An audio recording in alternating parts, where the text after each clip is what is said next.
Pertanyaan 56. Apakah boleh membaca ayat ketika ruku dan sujud? Jawaban: tidak boleh berdasarkan hadis. Dari Ibnu Abbas, ia berkata, Rasulullah Shallallahu Alaihi Wasallam menyingkap tirai ketika banyak orang berbaring di belakang Abu Bakar. Rasulullah Shallallahu Alaihi Wasallam berkata, wahai manusia, sesungguhnya tidak ada yang tersisa dari kabar gembira kenabian selain mimpi yang benar yang dilihat seorang muslim atau diperlihatkan kepadanya.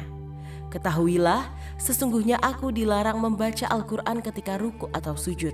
Adapun ruku, maka agungkanlah Allah di dalamnya. Adapun sujud, maka berusahalah dalam berdoa agar layak dikabulkan bagi kamu. Hadis riwayat Muslim. Pertanyaan 57. Apakah boleh berdoa ketika sujud? Jawaban: boleh. Bahkan diperintahkan berdasarkan hadis. Dari Abu Hurairah, sesungguhnya Rasulullah Shallallahu Alaihi Wasallam bersabda, seorang hamba paling dekat dengan Tuhannya ketika ia sujud, perbanyaklah doa. Hadis riwayat Muslim. Pertanyaan 58. Apakah boleh membaca doa yang tidak diajarkan Nabi dalam sholat? Jawaban: doa itu 5 macam. Doa yang disyariatkan, itulah yang wajib dan dianjurkan. Doa yang mubah atau boleh, tidak dianjurkan dan tidak membatalkan sholat. Doa yang makruh dibaca tetapi tidak membatalkan sholat, seperti menoleh saat sholat, juga seperti bertasyahud saat berdiri atau membaca ayat saat duduk. Doa yang haram membatalkan sholat karena ucapan biasa. Pertanyaan 59. Apakah boleh berdoa bahasa Indonesia dalam sholat? Jawaban: Imam An-Nawawi berkata, tidak boleh membuat-buat doa yang tidak maksur, bukan dari Al-Quran dan Sunnah, kemudian diucapkan dalam bahasa asing atau bukan Arab. Tidak ada perbedaan pendapat dalam masalah ini. Sholat menjadi batal disebabkan perbuatan tersebut. Pertanyaan 60. Berapa lamakah sholat Nabi ketika sholat malam? Jawaban: Dari Aisyah, sesungguhnya Rasulullah Shallallahu Alaihi Wasallam melaksanakan sholat malam hingga bengkak kedua kakinya. Aisyah berkata, mengapa engkau melakukan ini wahai Rasulullah? Allah telah mengampuni dosamu yang lalu dan yang akan datang. Rasulullah Shallallahu Alaihi Wasallam menjawab, apakah tidak boleh jika aku ingin menjadi hamba yang bersyukur? Hadis riwayat Al-Bukhari. Pertanyaan 61. Apakah ayat yang dibaca Nabi? Jawaban: Dari Auf bin Malik al-Ashja'i, ia berkata, saya sholat malam bersama Rasulullah Shallallahu Alaihi Wasallam pada suatu malam. Beliau berdiri lalu membaca surat Al-Baqarah, tidak melewati ayat rahmat, melainkan beliau berhenti dan berdoa, tidak melewati ayat azab, melainkan berhenti dan memohon perlindungan. Kemudian beliau ruku seperti tegaknya. Dalam rukuknya ia membaca, Maha suci pemilik kekuasaan, keagungan, kebesaran, dan kemuliaan. Kemudian beliau sujud seperti tegaknya. Kemudian beliau mengucapkan doa dalam sujudnya seperti itu. Kemudian beliau berdiri dan membaca surat Al-Imran. Kemudian membaca surat demi surat. Hadis riwayat Abu Daud, An-Nasa'i, Ahmad, At-Tabrani dalam Al-Mu'jam Al-Kabir dan Al-Baihaqi dalam As-Sunan Al-Kubra. Pertanyaan 62. Apakah boleh sholat duha berjamaah? Jawaban: pendapat Imam An-Nawawi. Kedelapan, telah disebutkan sebelumnya bahwa sholat-sholat sunat tidak disyariatkan dilaksanakan berjamaah, kecuali sholat Idul Fitri dan Idul Adha, gerhana matahari dan bulan, sholat istisqa atau minta hujan. Demikian juga tarawih dan witir setelahnya. Jika kami katakan menurut pendapat Al-Ashah, sesungguhnya berjamaah afdol dalam semua itu. Adapun sholat-sholat sunat yang lain seperti sholat sunat rawatib bersama fardu, sholat duha, sholat sunat mutlak tidak disyariatkan berjamaah. Artinya tidak dianjurkan. Akan tetapi jika dilaksanakan secara berjamaah, maka hukumnya boleh, tidak dikatakan makruh. Imam Syafi'i menyebutkan secara teks dalam Mukhtasar Al-Buwaiti dan Ar-Rabi bahwa boleh dilaksanakan berjamaah. Dalil bolehnya adalah banyak hadis dalam kitab sahih. Di antaranya adalah hadis Itban bin Malik. Sesungguhnya Rasulullah Shallallahu Alaihi Wasallam datang ke rumahnya setelah panas terik. Bersama Rasulullah Shallallahu Alaihi Wasallam ada Abu Bakar. Rasulullah Shallallahu Alaihi Wasallam berkata, "Di manakah engkau suka aku laksanakan sholat di dalam rumahmu?" Maka saya tunjuk tempat yang saya sukai agar Rasulullah Shallallahu Alaihi Wasallam sholat di tempat itu.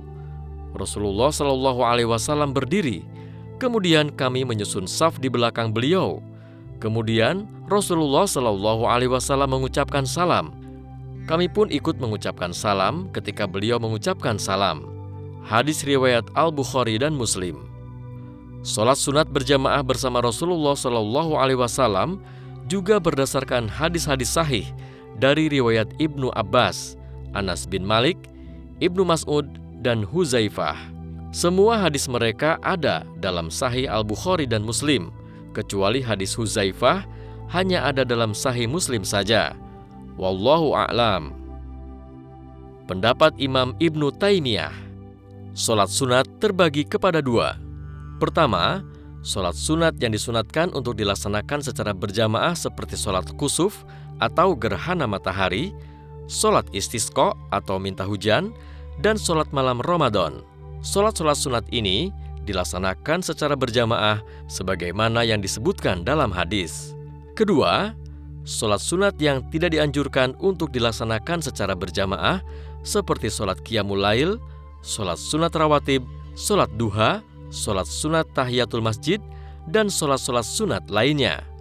Sholat-sholat sunat jenis ini jika dilaksanakan secara berjamaah, maka hukumnya boleh jika dilaksanakan sekali-sekali. Pertanyaan 63. Apakah dalil membaca surat As-Sajadah pada subuh Jumat? Jawaban: Dari Ibnu Abbas, sesungguhnya Rasulullah Shallallahu Alaihi Wasallam membaca pada sholat subuh hari Jumat surat Alif Lam Mim, Tanzil As-Sajdah, dan Hal Ata Ala Al-Insan Hinnun Min Ad-Dahr, surat Al-Insan. Rasulullah Shallallahu Alaihi Wasallam pada sholat Jumat membaca surat Al-Jumu'ah dan surat Al-Munafiqun. Hadis riwayat Al-Bukhari dan Muslim.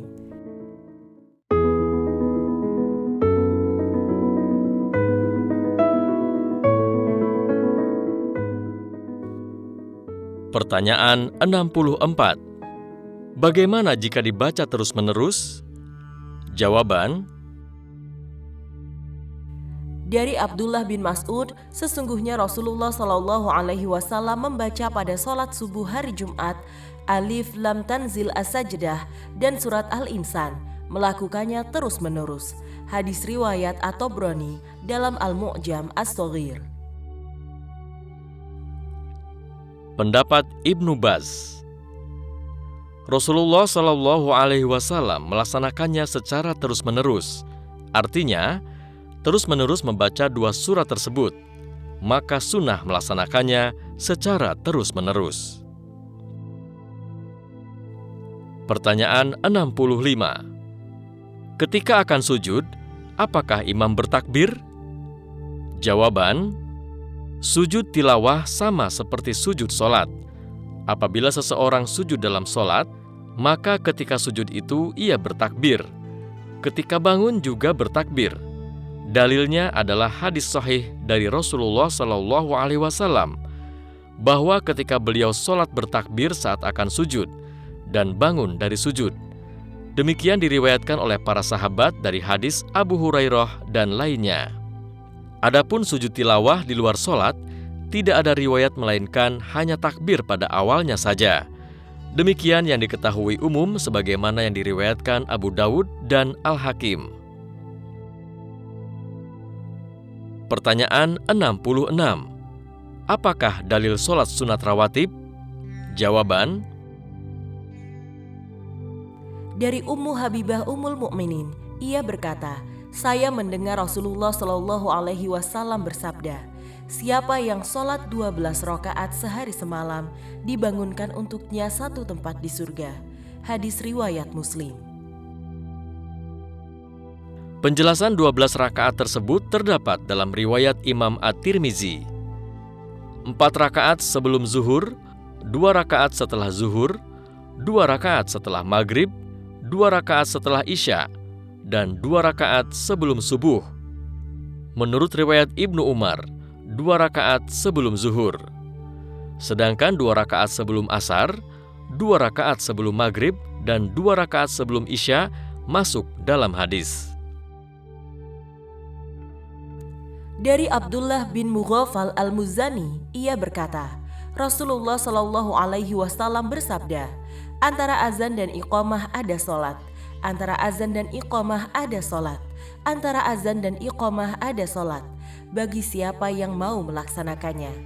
Hadis riwayat Al-Bukhari dan Muslim. Pertanyaan 67. Apakah sholat sunat rawatib yang paling kuat? Jawaban: Dari Aisyah, Rasulullah Shallallahu Alaihi Wasallam tidak pernah sangat kuat melaksanakan sholat sunat melebihi 2 rakaat fajar atau qobliyah subuh. Hadis riwayat Al-Bukhari dan Muslim. 2 rakaat fajar atau qobliyah subuh lebih baik daripada dunia dan seisinya. Hadis riwayat Muslim. Dari Aisyah, ia berkata, Rasulullah Shallallahu Alaihi Wasallam melaksanakan 2 rakaat fajar apabila telah mendengar azan, beliau melaksanakannya ringan atau pendek. Hadis riwayat Muslim. Pertanyaan 68.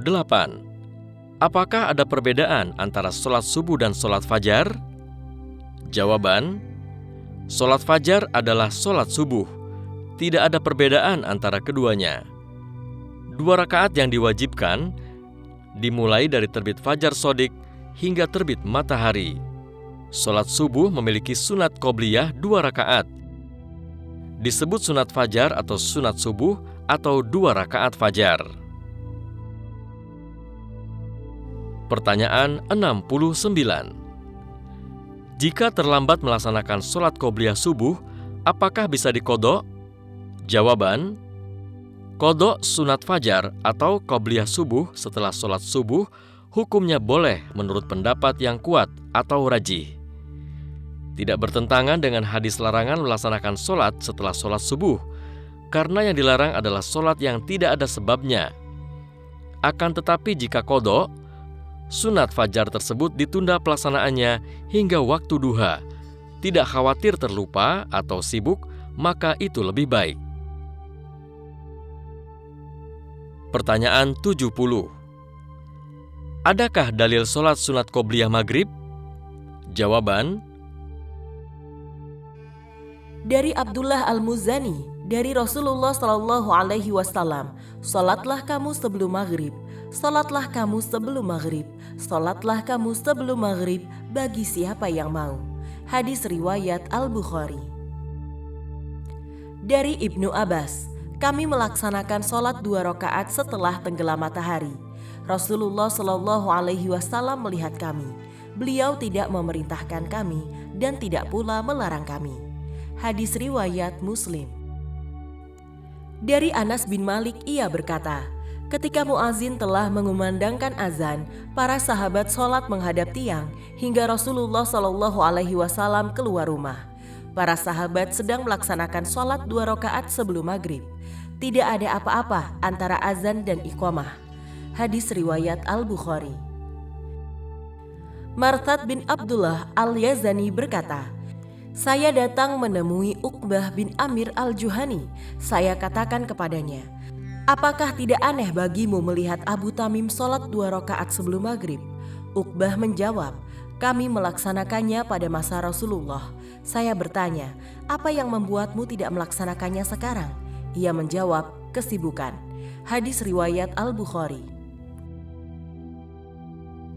Pertanyaan 71. Waktu hanya cukup sholat 2 rakaat antara tahiyatul masjid dan qobliyah. Apakah sholat tahiyatul masjid atau qobliyah? Jawaban, dalam kasus seperti ini disyariatkan agar melaksanakan sholat sunat rawatib atau qobliyah. Sudah tercakup di dalamnya sholat tahiyatul masjid. Sama halnya jika seseorang masuk ke dalam masjid, ia dapati sholat wajib sedang dilaksanakan, maka ia langsung ikut menyertai sholat wajib bersama imam. Tidak perlu lagi sholat tahiyatul masjid berdasarkan hadis. Apabila sholat wajib dilaksanakan, maka tidak ada sholat lain kecuali sholat wajib. Hadis riwayat Muslim dalam sahihnya.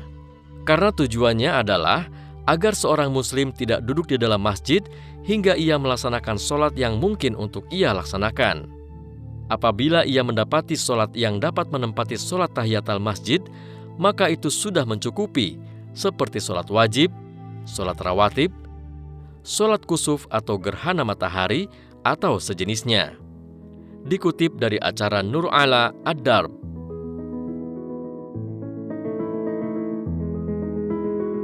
Dengarkan bagian selanjutnya hanya di channel Dengar Buku.